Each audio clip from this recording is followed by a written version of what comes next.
Hello, and a very big welcome to everyone who's tuning into our online panel discussion and the launch of Alexander Herman's new book, Restitution, the Return of Cultural Artefacts. My name is Lucy Myers, and I'm the Managing Director of art book publishers Lund Humphreys. We're very excited to be hosting this event tonight on a topic which seems to be constantly in the news. And I'm really delighted that we've been able to bring together such an excellent and well-qualified panel representing various different perspectives on the subject of restitution, legal, ethical, cultural. I think it will be a really fascinating discussion. Thank you very much to all of our panelists and our chair for being with us this evening. I will be introducing the panel shortly. The format of the discussion is that there will be a short presentation about the book by the author Alexander Herman, followed by questions to the panel by the chair. And we will then have probably about 15 minutes at the end for questions. If you have any questions, and I'm sure you will do, please raise them using the Q&A function, which is the button at the bottom of your screen. We are also recording the event, and we'll be sending a link to the recording to everyone who has registered for it on Eventbrite. So you'll be hearing more about the book shortly, but to very briefly introduce it, Alexander Herman's book appears in a new series called Hot Topics in the Art World, being published by Lund Humphreys in association with Sotheby's Institute of Art. This is a series of short, pithy but meticulously researched reads by leading experts on subjects of current urgency to the art world and art professionals. And restitution is one of the hottest topics. I very much recommend this book to you. It is the first book to provide an overview of what is a very complex area and also to offer possible models for the future. Despite its brevity, it packs in a lot, and it's a really thought-provoking but also very accessible read. As you can see from the slide on the screen, we have an exclusive special offer for everyone attending tonight's event. You can go to our website, lundhumphreys.com, and if you enter the code REST20 when you check out, you can get 20% off the price of the book. And we also have free postage in the UK. And that offer is valid until the end of November. For those people joining us from North America, I should say that the book isn't published yet in print form in North America. It can be ordered as an ebook throughout the world from whoever your preferred ebook supplier is. If you want to pre-order the book in print in North America, I suggest that you do so at amazon.com or amazon.ca, depending on where you are. I'm now very pleased to introduce our speakers. Firstly, Alexander Herman, the author of the book on restitution, is Assistant Director of the Institute of Art and Law. He also co-directs the Art, Business and Law LLM, developed in partnership with Queen Mary University of London. And his articles on restitution appear regularly in the Art newspaper. Sir Alan Moses is former Lord Justice of Appeal, a Court of Appeal judge, and the former chairman of the Independent Press Standards Organisation. And particularly relevant for tonight's discussion, he is joint chair of the United Kingdom's Spoliation Advisory Panel, which is the body that hears claims brought against UK public institutions for the restitution of artwork lost or stolen during the Nazi era in Europe. Professor Henrietta Lichi is the museum's representative on our panel. She is Head of Research and Collections at the National Museum of World Cultures in the Netherlands. And between 2019 and 2020, she served on the Dutch National Advice Committee, whose report, Colonial Collections and a Recognition of Injustice, was commissioned to inform Dutch national policy on questions of restitution, repatriation and return. And prior to her current role from 2005 to 2017, she was Keeper of the Department of World Cultures at the National Museums of Scotland. And finally, our panel chair, Gareth Fletcher, is Programme Director of the MA in Art Logistics and leader of the Art Crime Online intensive course at Sotheby's Institute of Art in London. He also sits on the advisory board for the Responsible Art Market London Committee. And I'm now very pleased to hand over to Gareth to start our discussion. Thank you. Thank you very, very much, Lucy, indeed, for this wonderful opportunity to chair such an important panel in discussion of the launch of Alexander's book, which is a fantastic read. I'm really delighted to be joined by Henrietta, Alan and Alexander, and we're going to be speaking for the next sort of hour or so across a number of different topics that are raised within the book. I do suggest if there's anyone out there who would like to pose a question, please do pop it in the Q&A and in the chat there, and we will attend those questions a little bit later on into the session.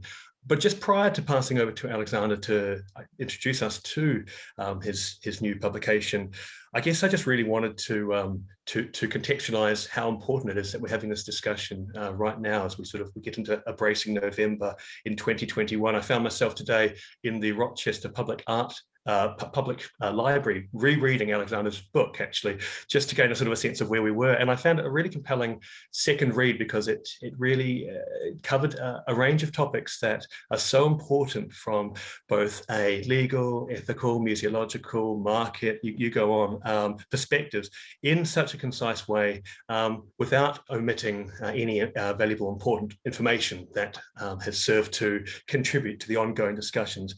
His book talks about the restitution of spoliation works during the Second World War, looks at the trade for illicit antiquities in the international marketplace.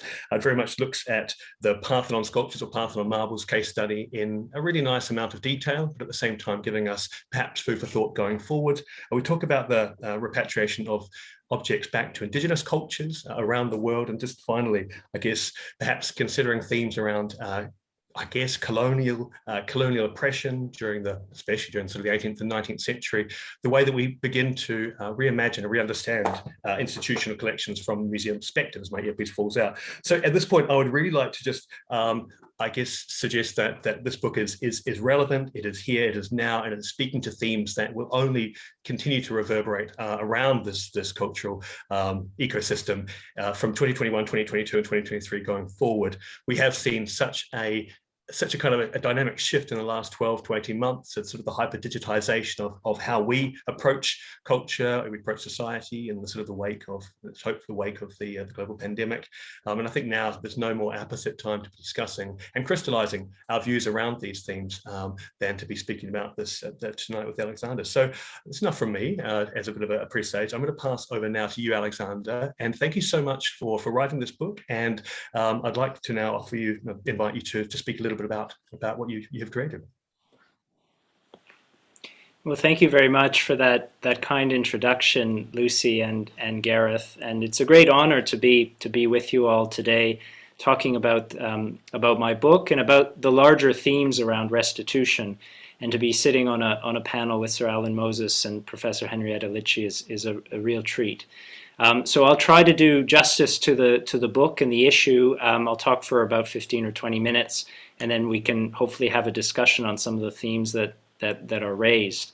I was looking actually at some old emails that Lucy Myers and I exchanged. It was actually exactly a year ago. We were corresponding, and she asked me to write a book about restitution for this great new series called Hot Topics in the Art World that Lund Humphreys was publishing with Sotheby's Institute. I said yes, as we can imagine. Good thing I did, because otherwise I think we'd be sitting on a pretty empty Zoom call right now. But I thought it was the right time to write such a book, certainly with the changes that had been happening at that time. And I think that's only accelerated in the time since I started writing. And these were the things that I was seeing as I was putting pen to paper. The world was changing before our eyes, certainly with the pandemic, and then with everything that resulted from that in the cultural sector as well.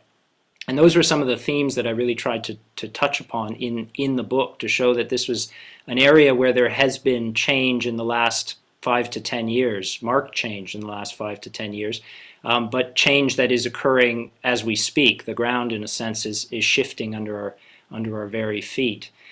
So thank you to Lucy and Lund Humphreys and Sotheby's Institute for engaging me in this project and for putting out this great series that I can be a part of. I think one of the important areas that I wanted to start with relates to the restitution of cultural objects to former colonies. I think that's a very topical part of the discussion.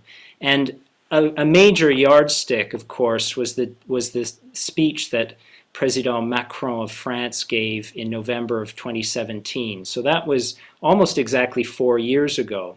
And he said that he wanted to make sure that the conditions were met in France for the restitution, temporary or permanent, of African heritage to Africa.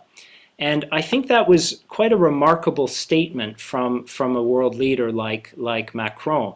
I mean, restitution as a topic has been around for years, but it's very often been the plea of the victim, in a sense, of those that have lost and are trying to recover.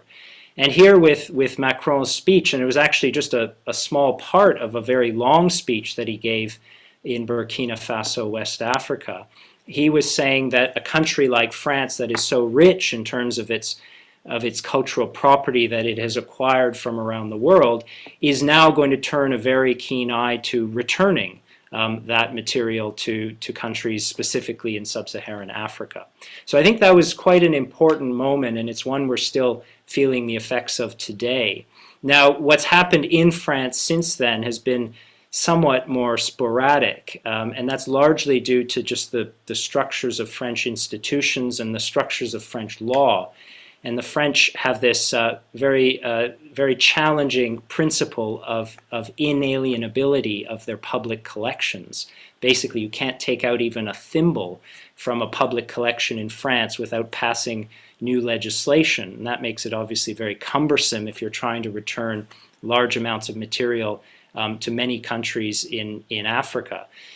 We saw one particular law passed last year, and that resulted in the return of 26 items to the Republic of Benin, and they were just unveiled a couple of weeks ago at a great ceremony in the Republic of Benin. So it has happened, but not probably at the scale that might have been envisaged in the first instance by the French president.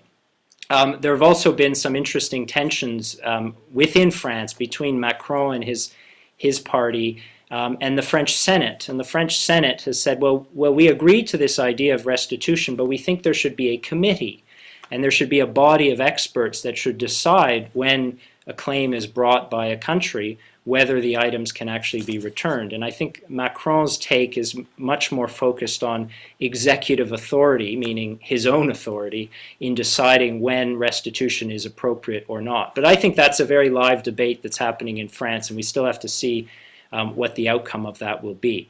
But all that to say that I think the promise that was established in Burkina Faso 4 years ago is still to be met in the actions undertaken within France. Now, that's not to say that there haven't been marked impacts abroad, outside of France. And I think of other countries in Europe and what they've been doing more recently in this space. Germany has clearly taken the lead. I think the Germans have been very categorical in how they've approached this matter. They've agreed to a very important set of statement principles agreed to by the federal government in Germany, but also the 16 states, which I think for a federation is quite a feat to find that level of uniformity in relation to cultural matters. And there was an agreement reached with Nigeria and the governor of Edo province in Nigeria just a couple of months ago on returning a large number of Benin bronzes from collections in Germany to Nigeria, probably upwards of 1,000, and we should see that by March of 2022. So I think Germany has certainly taken the lead in this particular area. The Dutch seem to be doing a lot. I'm very happy to have Professor Lichi with us on the panel, who speaks from that perspective, and obviously was on the great advisory committee that led to that report at the end of last year that the Dutch government, at least in early 2021, seemed very open to and approved of that report. Now, I don't follow Dutch politics closely enough, but as I understand it, there's still some uncertainty as to whether there is a Dutch government right now, or at least we're waiting for one to be assessed as a result of coalition talks and the like. But it seems as though that's the direction that things are going in the Netherlands, at least at the national level. Belgium also seems to be working in that direction, certainly with its former colony of the Belgian Congo, which is now the Democratic Republic of Congo. So I think on the continent in Europe, there is a lot that's happening. In the UK as well, I think sometimes we often get blinded by the bigger institutions in the UK, the British museums of the world, and we fail to see that actually a lot is happening at the mid-level and at the lower level of institutions in the UK. So certainly university collections are being quite proactive in this space in restitution, and some of the smaller museums as well around the country. So I think it's important to see restitution not simply from the perspective of the larger, more well-known institutions, but also from the perspective of the many smaller institutions that are actively trying to engage with communities and countries of origin. I thought we should also say a few words about what's happening in the United States. A great number of museums there have been returning items. The Metropolitan Museum in New York, the Smithsonian in Washington, the Asian Art Museum in San Francisco, to name just a few. And this is only in the last few months. These institutions have been returning items, many of which they've held on to for many years, returning them to their countries of origin. And I think a word needs to be said about the actions of the New York District Attorney's Office, and specifically the Assistant District Attorney, Matthew Bogdanos. He was the colonel in the U.S. Marines who was there in Baghdad when the National Museum was looted after the invasion in 2003, and he was charged with recovering all of those artifacts that had been taken. And so he's, in a sense, I don't know if he'd use these words himself, but he's a committed restitutionist. He believes that items of great cultural importance belong in their countries of origin and should not be on the open market. And I think that's an important fact in itself. A little bit like what I said about President Macron of France earlier. Here you have the New York District Attorney's Office essentially policing the world's largest art market in Manhattan, and being very much pro returning items to their countries of origin. And that's changed the dynamic a lot, certainly in the art market. It affects dealers, it affects collectors, it affects auction houses, but also it affects museums. I think that's the inevitable knock-on effect of what's happening in New York and the active approach that's been used by the DA's office there. So all of this happening around the same time, and I think it's safe to say, and this is the term that I use in the book, that we've entered a restitution paradigm. And what I mean by restitution is the return of cultural objects with the ultimate aim of doing justice for a past wrong. So a wrong that was committed sometimes in the recent past, but very often in the distant past. And ways in which we can try to investigate doing justice in order to make amends for that wrong that occurred. And that wrong, here I'm referring to the way in which the item was removed from its original owner or custodian or from its country of origin. I think we are entering that particular paradigm. I think the media and the news demonstrates that every week, where you have one or two restitution announcements that are made. It seems almost every day. And so I think that we need to start investigating restitution in a new light. Oftentimes in the past, restitution has been a legal issue. There have been claims brought in the courts seeking restitution, the return of cultural objects. But I'm not convinced that the legal space is really the place where we can be answering many of these vital questions. Oftentimes in legal cases, we're very honored to have Sir Alan Moses on the panel, who can talk about his experience as a Lord Justice of Appeal, and also on the Spoliation Advisory Panel. But usually in legal cases, there are a number of hurdles that negatively impact a claim. So for instance, I'll just give one example. limitation periods, statutes of limitation. So that's a time of number of years in which a claim has to be brought, and if it's not brought within that specific amount of time, the claim is effectively shut out. And what that means is that when these cases are brought to court, or when there's an attempt to bring these cases to court, the debate very much focuses on what many would call a legal technicality, which is the limitation period, rather than focusing on the heart of the issue, essentially the ethical question of what should be done with these items today, right? What is the best place to keep and look after these particular items today? And I think if we move away from maybe that legal paradigm towards more of an ethical one, we can start to explore that question more directly and ask ourselves, what is the right outcome for these particular items at present in 2021? One of the things with ethics when making decisions based on an ethical backing is that your outcomes are not going to be as predictable as they are in law. In law, you usually have more prescriptive outcomes. You can say if a certain set of events occurred, then the outcome will usually be this. I think with ethics, it becomes more questionable whether you can actually predict the outcome. And what that means is that anyone who's a decision maker in this area needs to take into account several things. Firstly, I think it's important that the decision-making process is a fair one and a transparent one. So if the decision makers are reaching a conclusion about whether an item should be restituted or not, they need to make sure that what they're doing is absolutely transparent, that the claimant understands the process and sees the way in which the claim is being moved through the process, and also has a chance to contribute, right? Has a chance to express their argument, and if there's any counter argument, they should have a chance to respond to that and to deal with any evidence that might work against their claim.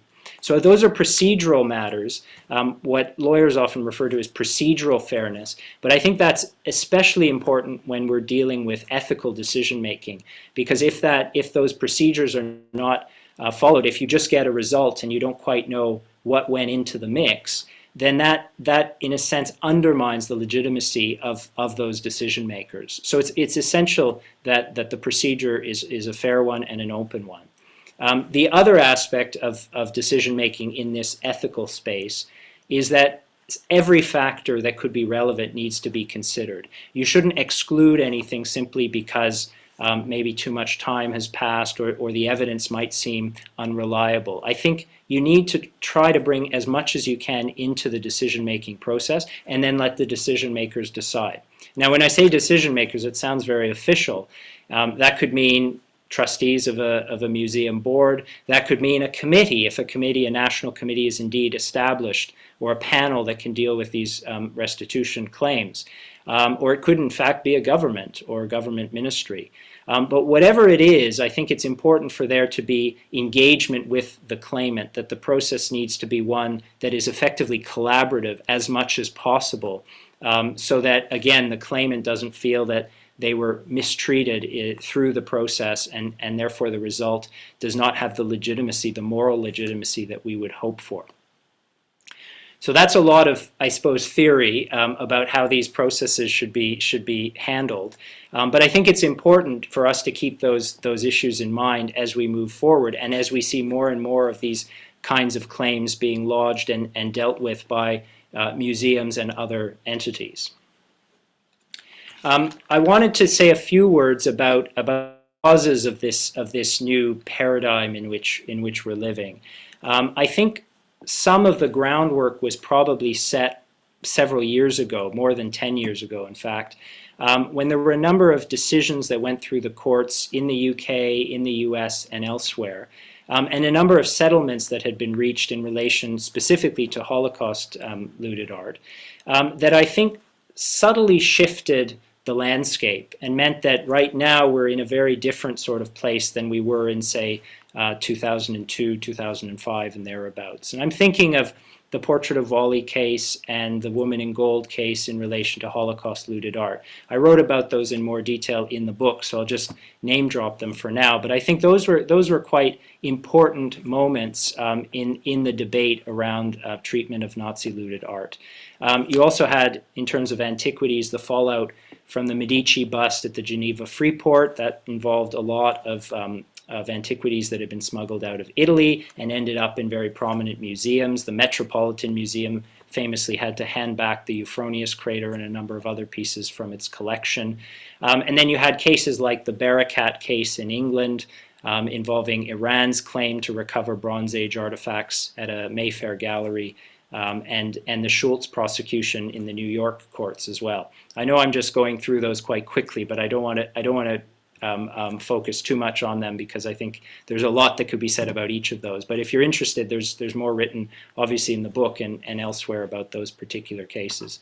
But I think those had the impact of affecting the ethical landscape, so that museums, auction houses, dealers, collectors all started to see the question of restitution very differently as a result of those particular returns. And I think suddenly notice was filed that this is an important issue, that provenance is going to be essential when selling items, when buying items, and even when holding items like an institution might do. And that you can't skirt those issues. You can't say, well, we bought it a long time ago, things were different then. I think that argument started to fall away around that time.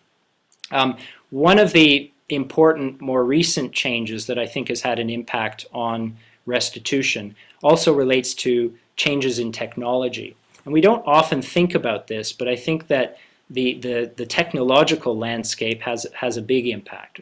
First of all, think of the fact that museums are increasingly digitizing their collections. They're putting up information, provenance information as well, up on their websites in a way that they've never done before. Just as an example, the British Museum, they have now digitized 4.5 million objects. They have 4.5 million object entries on their online catalogs. That can be accessed by anyone from Paris to Patagonia. Who, as long as they have a computer, they can access that collection and a lot of information about those collection items and where they came from.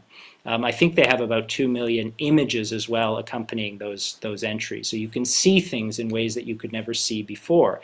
And that's not only true with museums, but it's also true with the trades and with the auction business.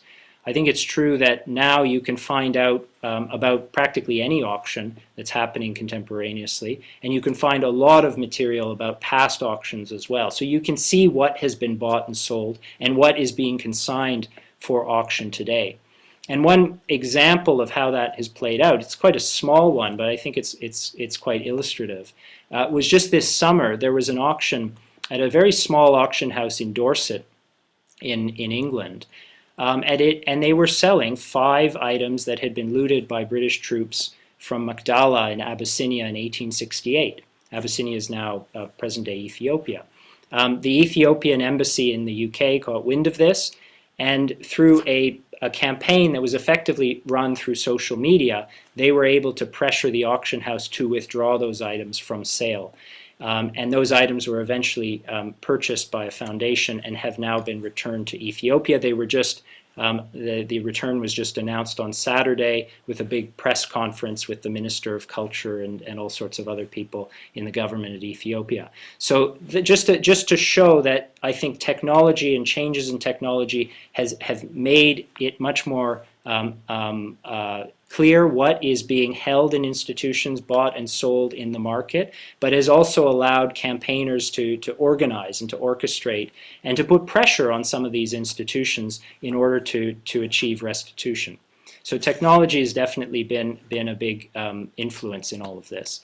And then lastly, I think something needs to be said about the pandemic and the impact that the pandemic has had on this, because it doesn't take a scientist to recognize that so much has been returned in the recent past.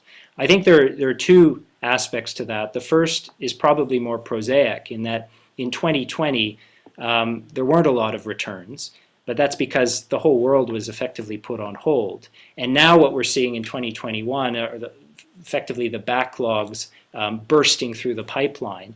And that's why you have so many returns being announced. Many of these had been in preparation for a number of years and then were paused in 2020 and are now being announced, or the returns are actually happening. So that's the more prosaic effect of the pandemic. I think the larger impact of the pandemic is more of a thematic one, and that is that it is forced us to question a lot of the things that we once held as unquestionable. The status quo, for example, the wisdom of retaining the status quo, I think is now, in a sense, up for grabs. The constancy of our cultural institutions, I think, is now seriously, or now there is being questioned. And that relates to a number of aspects, including the collections they hold. International travel is not what it used to be. Human interaction, the fact that we can have this entire panel run on Zoom and be connecting with people from around the world. I think all of those aspects of the pandemic are ones that are influencing the discourse on restitution, and will continue to do so long after the pandemic is behind us. I thought I would provide a short reading. I know this isn't meant to be a reading; it's just one sentence, so hopefully you can bear with me on this. But I thought this is from the book, and it just gives a sense of what happens when there is a shift in history. So I said that history has demonstrated that after times of great turmoil, societies often proceed towards a wholesale settling of accounts, of a grand attempt at making right the injustices of the past, of drawing a line between then and now. So I think with that, I'll stop my presentation and maybe put the questions to Gareth and to the other members of the panel as to where we might be heading now in terms of restitution. Are we at one of these moments in history where we are starting to seriously address the problems of the past? Thank you very much indeed, Alexander. You've elucidated some very important points here. Obviously, we don't have a lot of time to furnish them all, but I think it's a really, really excellent overview of some of the themes that are expertly explored actually throughout your book. And you mentioned Captain Bogdanos, and I just recently read an article about the supply chain and logistical challenges of once you have secured these objects, how do you actually get them back to the nation states from where they were originally obtained illicitly? And that very much, I think, you're discussing about the sort of some of the challenges inherent with the time it takes to undertake legal proceedings and what happens to these objects in the interim. So I'm just thinking about instruments that we can use and we employ to try and obtain, I guess, outcomes of restitution for cultural objects. And one instrument in the UK that we have and has been employed over a long period of time actually is the Spoliation Advisory Panel. And I've put my first question to you, Sir Alan Moses. I wonder whether or not you could perhaps just give us a very brief overview of what the panel does and sort of what its kind of remit is, and your thoughts about whether or not there could be a form of applicability of a similar instrument for cultural objects that are not spoliated 1933 to 1945 works of art under the Nazi regime, please. Yes, I mean, the Spoliation Committee is dealt with in chapter 4 of this book, and the important thing about it is the difference it illustrates between using the law and using an administrative panel that is primarily concerned with ethical issues. It is set up by the law. It was set up by the government following the Washington Conference, but it doesn't decide legal questions. It doesn't decide, for example, what does this art object, who does it belong to? It looks at the rights of the claimant, and it decides issues between a claimant and certain public institutions, named museums, who hold the artifact or the painting which the claimant says ought to be returned to him or her because of his or her relationship with the family that originally owned it, but looks at the morality of the issue, what the just and fair result would be. And so, because it's confined to the period between 1933 and 1945, it will look at the issue, the circumstances in which the particular public institution came to have that object. How did it ever leave the ownership of the family that are bringing the claim? Was it sold at undervalue? Was it a forced sale at one of those Nazi auctions? Was it part of the campaign whereby the Jews were attacked and their very character and nature attacked through the artworks that they owned? And the panel looks at these issues. There haven't been many cases recently, and it's important to realize why. And that is because, of course, so many of the owners of these art were murdered and killed. Their relatives spread throughout the world have the greatest difficulty in proving that they originally belonged to the family. And it raises these ethical issues that if you use the law and ask, well, to the claimant, prove that that object was yours, it becomes almost impossible. And it raises issues as to why the museums shouldn't be forced to say what the provenance of those art objects or paintings were if they were acquired between 1933 and 1945, and whether the burden shouldn't be upon the institution that holds them to establish that it's just and fair for them to keep them, rather than the other way around. But the issues that the panel has decided, and their reports are all published. Alex spoke of the importance of transparency.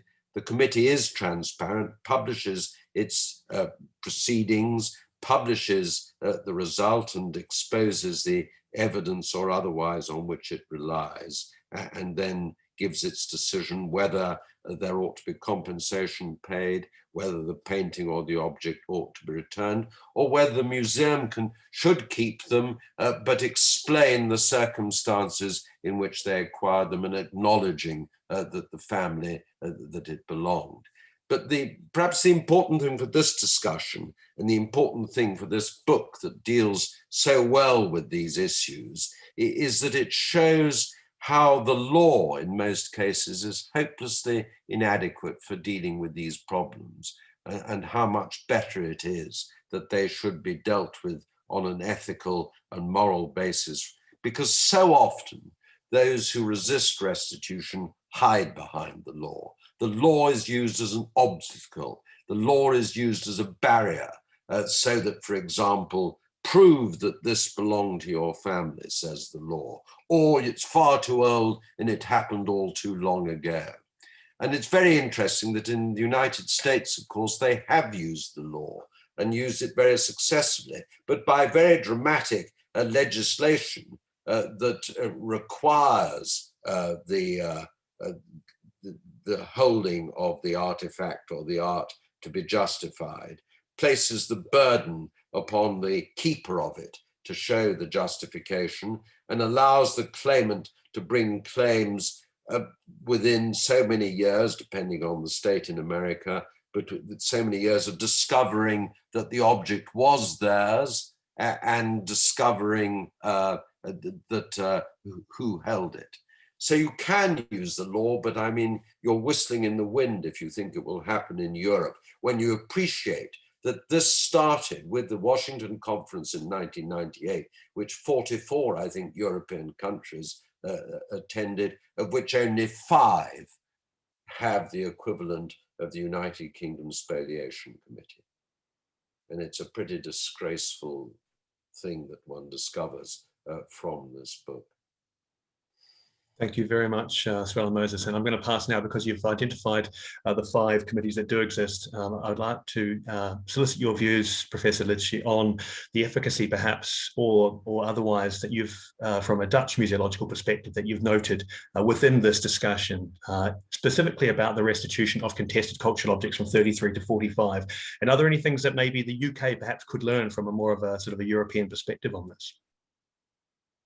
So I tend to work more on colonial objects than the restitution panel per se, but I know that the restitution panel and the process that underlies the resolution, or at least the discussion of material that came during the Second World War, is of course one of the bedrocks on which new conversations are happening in the Netherlands as regards colonial objects. So the issue of procedural fairness, the issue of panel, and possibly, so one of the recommendations that came out of the Colonial Commission in 2020, and that was then laid in front of Parliament in the second house, the House of Representatives, in the early January, and then discussed in February, was precisely, I suppose, something that is analogous to what Alan said, which is to remove certain types of obstacles. So the recommendation that was made as regards colonial objects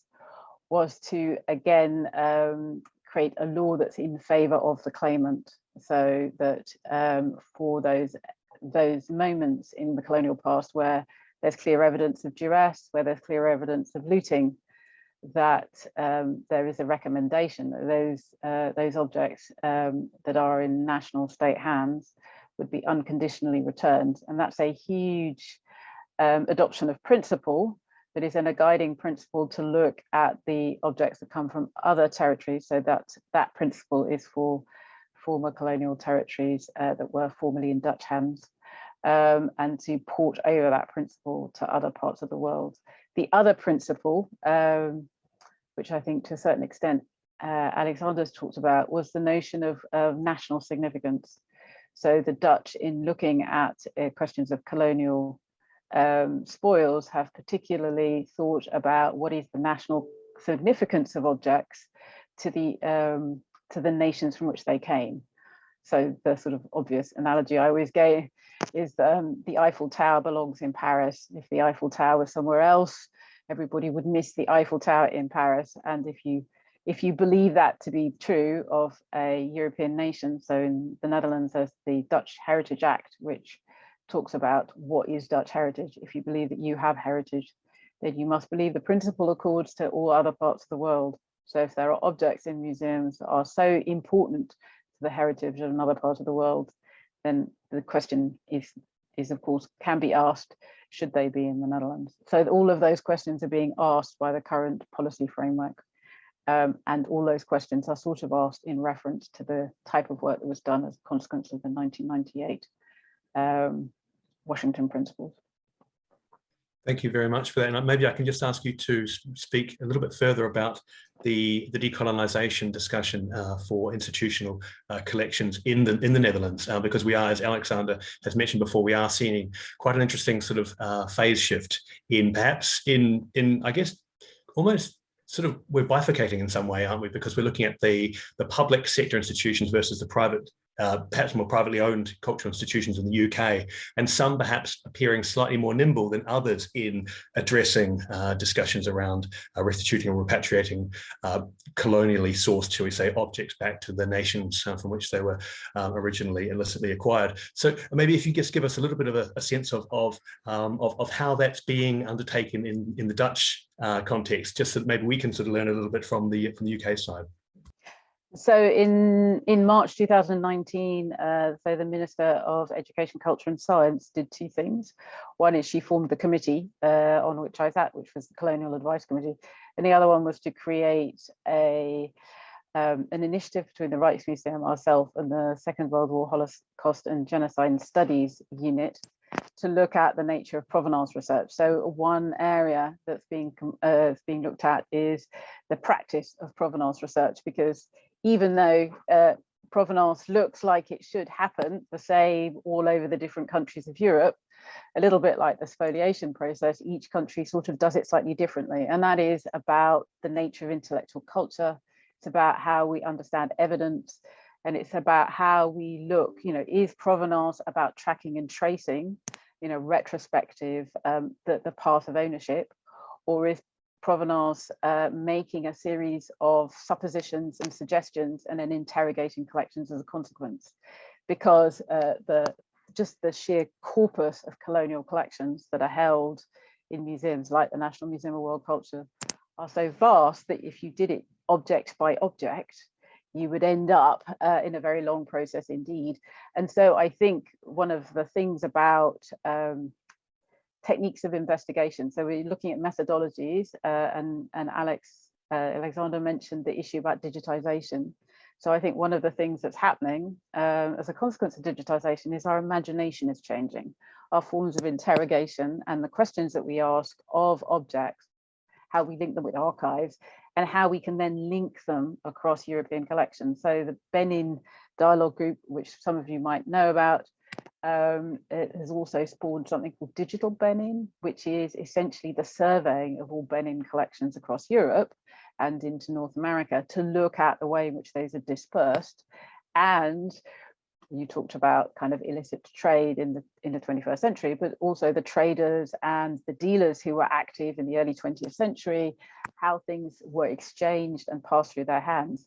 So the kind of interrogation techniques that we're using to understand how collections came onto the market and were dispersed and were exchanged are just much more sophisticated now. And in the Netherlands, we have a series of different projects, including one that's created by the Free University and the National Museum of World Cultures called Pressing Matter, which looks at ownerships, repair, military collecting, and is looking at issues across and theoretically interrogating them. That's a short summary. Brilliant, absolutely. Not a complex topic at all, but no, thank you very much for that. And it's interesting you raise the discussion around provenance, because obviously we're talking about there is a public and there's a private market for provenance research. And of course, when we just get into the discussions about proprietary ownership of intellectual resource, that makes it even perhaps more complex. But perhaps one of the sets of objects for whose provenance may not be particularly contested at this stage might be the basis of chapter 1 in your book, Alexander, looking at the Parthenon sculptures or the Elgin marbles. And I guess what I would really like to get from you, Alexander, is just a sort of a sense. You talk about the restitution paradigm in which we find ourselves now, and certainly in the UK, if you had buried your head under the sand for the last 2 weeks, you would not have missed the columns, the inches of copy in the broadsheets surrounding the visit from the current Greek Prime Minister and the discussions with the current UK Prime Minister about the efficacy, reimagining discussions surrounding the restitution or repatriation of the Parthenon's friezes and sculptures back to Greece. So I guess maybe just sort of licking the finger and putting it in the air, Alexander, I would like to get your sense of where do you think that discussion is going now, and have we seen a kind of almost a tipping point of publicity around this discussion, which means that the current position maintained by the British Museum may in the future seem untenable? Well, I mean, the Parthenon marbles throw up so many challenges when we talk about restitution for a number of reasons. And what I found from my research and what I concluded in that chapter is that in many respects, the restitution discussion has surpassed the Parthenon marbles, because the sides, both sides, the Greek side, let's say, and then the British Museum side, have been largely unable and unwilling to compromise and to reach a workable solution. And as a result, we can't use it as a model for any positive lessons to learn. But I think we can use that long dispute as a model of what to avoid. And one of the things that I wrote in that first chapter was that politicians and their involvement tend to make things worse. And so I'm not sure. I think it's too soon to tell. I would love to be proven wrong about that point with the great talk between Prime Minister Mitsotakis and Prime Minister Johnson this week. But I tend to fall back on my research. I mean, it's been 30 odd years since, for Greek prime ministers and ministers of culture coming to the UK and trying to raise this issue, and largely facing a stone wall each time. It seems like there might be a little bit of movement, because Boris Johnson said that this should be a matter for the museum to decide on, and that should be worked out between the museum and the Greek side. I'm not sure. I think there's a big disconnect between one side being a nation state and the other side being a museum. They have different priorities. They effectively speak different languages, and I think that's one of the reasons why this has been a an issue that has not been resolved for so long. So I'm not sure. I'm notoriously bad at predicting things, but what I would say is that I'm not sure if recent events will necessarily change the problems that exist in that particular case. So I would rather say something more positive and more revelatory, but I think I'm going to just have to stick with the research that I did and the past experience in that file. Thank you very much, and apologies for pressing that particular angle. I think maybe what we could infer in some capacity is that there has been an appointment of George Osborne onto the trustees side of things. So that's an interesting political, institutional discussion going on there. I guess, Alexander, I'd also like to ask you just a little bit to elaborate further on, you mentioned just at the beginning of our discussion, the role that technology has and will play in beginning to open up sort of new doors, new windows of discussion. I mean, would it be possible for you to continue to extrapolate on some examples perhaps in which you might be familiar, in which technology may have played a role in perhaps capturing, perhaps documenting, and perhaps even sort of repositioning or recreating cultural objects, and where you see that maybe going in sort of the next few years ahead? Yeah, I mean, well, I think what Henrietta was saying earlier about digital Benin, I think that's a very interesting project, and we'll see. I think we still have to wait to see how that plays into the larger discussions around the Benin bronzes and restitution. But I think there are great projects that involve digitization that allow, in a sense, collections to be dispersed and then reassembled in the digital space, and that I think can lead to some creation of new meaning for communities of origin and countries of origin that are looking to at least assemble the items that might have been taken from their territory and that have ended up in Western museums. So I think that can be quite interesting. Another little example, just in terms of the technology and how it's being used now.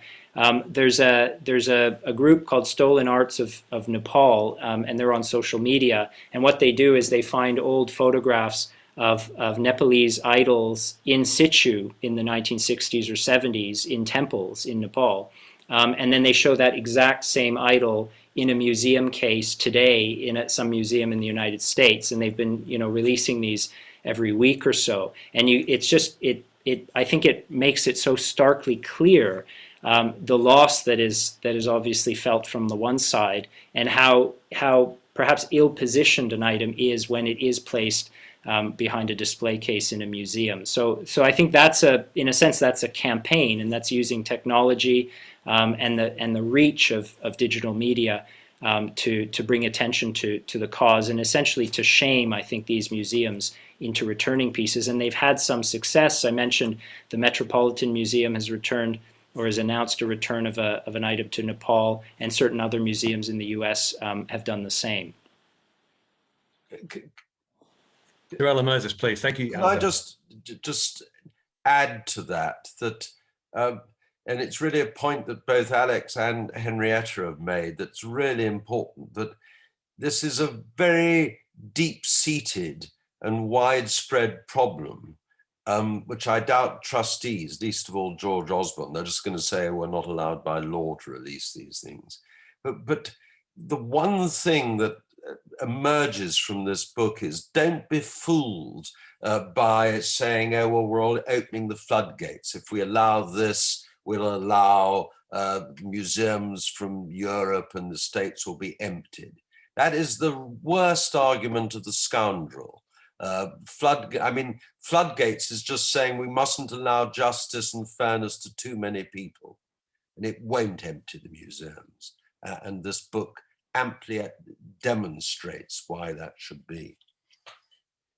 Thank you very much indeed. And I entirely understand the point there. The idea of administering the restitution of millions of cultural objects certainly is not something that's undertaken lightly. And maybe if I can now move towards semantics. The book is entitled Restitution, and there's a question in the chat, which I think is very interesting. Between the three of us, I'd like to see if we can nuance the definitions of restitution versus repatriation versus return. Are they all within singing in distance of each other, or are there actually differentiations that that you would like to discuss? Maybe can I start with you, Sir Alan Moses? Have you got any thoughts on this? Well, I mean, I think there's a very great difference between restitution, between an institution and an individual, and countries where, mostly in this country, we simply have no proper understanding of the cultural national importance of an item of the sort that Henrietta was discussing earlier, that have such important emotional liaison with national culture. And I understand that. I think it's a slightly different issue, repatriation from one nation to another, to restitution of an individual whose family have suffered the loss of enormous, inestimable importance as that is. That seems to be rather, to me, rather different than a nation saying, you invaded us, you pillaged us, you looted and murdered and killed, and you still have the symbols of that process behind a vitrine in a museum. And that seems to be a big difference. Thank you, Sir Alan Moses. Professor Lichi. So the way that we've levered a difference is that restitution tends to go back to an owner, an individual owner, whereas the whole thing about repatriation is it has the word patrie, which is land and belonging, and return covers all of the various permutations. So it doesn't presume particular categories of ownership, because the other aspect is that some of, so one of the arguments that we made when we launched our framework in 2019 is certain objects can't be owned. So they communally belong to certain people, they mean certain things, and we're not talking about nations, we can talk about sub-state entities that have a political sovereignty, but those objects were never owned by anybody, but they belong to that community and they wish to be returned to that community. So it's about not presuming the notion of ownership in a kind of Western sense. Thank you very much. Alexander, have you got anything you'd like to add to this, please? Well, it's a tricky one, the definitions, and that's why I tried to just stick with restitution as my term. I explained it in one of the footnotes, but I didn't want to get too caught up on the distinctions in the terminology. So that was a purpose. I think Lucy and I had a few exchanges on that point sometime in the winter of 2021. But can I just raise one other point, and that's about place, because restitution and repatriation, we are talking about taking something from where it is now and moving it somewhere else. And one of the issues that we need to be thinking about in the future using digitization is the use of facsimile. After all, it's very interesting that the French, rather than returning the Veronese that was stolen by Napoleon from Venice, have paid for the reproduction of the Veronese that can now go back on San Giorgio Maggiore in the original place for which it was painted. But it isn't the original, whatever one means by original. The Louvre have the original, and Venice has the facsimile. And one wonders really whether that's the right way around, particularly since everybody has their back to the Veronese because they're looking at the Mona Lisa and nobody's looking at it. And so, but I think that the use of I mean, why on earth there aren't facsimiles of the Elgin, of the Parthenon marbles in the British Museum, and the originals can go back to the beautiful museum made for them in Athens. And I should think 99.9%, except for George Osborne, wouldn't notice. Professor Lichi. On that point or any other point? Any other point?